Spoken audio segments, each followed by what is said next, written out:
আসসালামু আলাইকুম প্রিয় খামারি ভাই ও বন্ধুরা, আপনারা যেখান থেকে দেশ কিংবা প্রবাস থেকে কাছে কিংবা দূরে আপনারা যেখান থেকে আমার এই ভিডিওটি দেখতে পারতেছেন, আমি সবাইকে জানাই জাকির কৃষি খামারের পক্ষ থেকে আন্তরিক শুভেচ্ছা এবং অভিনন্দন।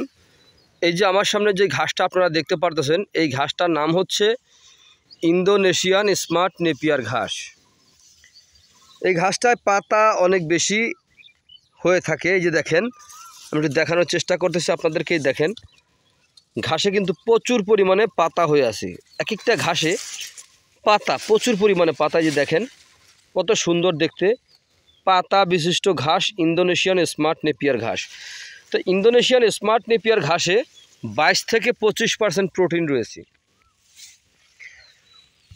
এ কারণে এই ঘাস খাওয়ালে দুগ্ধজাতীয় গাভীর দুধ বৃদ্ধি হয়ে থাকে অথবা ষাঁড় গরুর মাংস বৃদ্ধি হয়ে থাকে। দেখেন, ইন্দোনেশিয়ান স্মার্ট নেপিয়ার ঘাস খাওয়ালে আপনার দানাদার জাতীয় যে খাদ্যগুলো আছে, ওই খাদ্যগুলো আপনার আস্তে আস্তে কমে যাবে এই ঘাসের মাধ্যমে।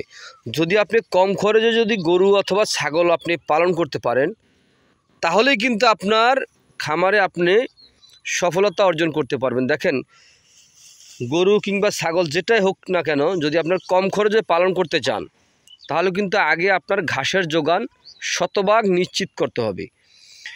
ঘাস ছাড়া কিন্তু আপনার গরু ছাগল পালন করা যায় না।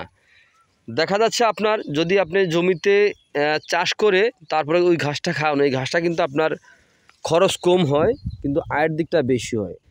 এর কারণ হচ্ছে এই ঘাসটা আপনি একবার রোপণ করবেন, একবার রোপণ করলে কমপক্ষে 5 থেকে 6 বছর পর্যন্ত কিন্তু আপনি এই ঘাসটা খাওয়াতে পারবেন। আর দেখা যাচ্ছে কিছু ঘাস রয়েছে বিচি থেকে ঘাস হয়, ওই বিচির ঘাসগুলা কিন্তু আপনার একবার দুবার কাটলে কিন্তু 3বারের কালে কিন্তু আর আপনার খুঁজে পাওয়া যায় না, ওটা কিন্তু ওইবারই শেষ।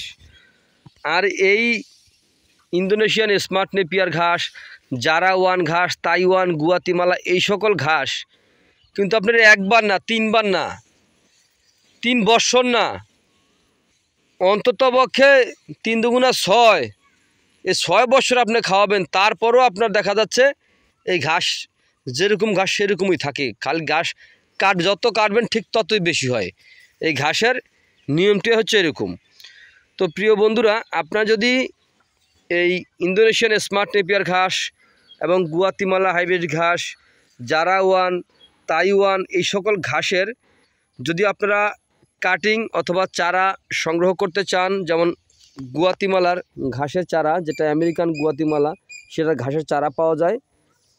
যদি আপনারা এইগুলা সংগ্রহ করতে চান, তাহলে আমার স্ক্রিনে দেওয়া নাম্বারে যোগাযোগ করবেন। তো আপনারা যেখান থেকে আমার এই ভিডিওটি দেখতে পারতেছেন, তো সকলে ভালো থাকবেন, সুস্থ থাকবেন। আল্লাহ হাফিজ।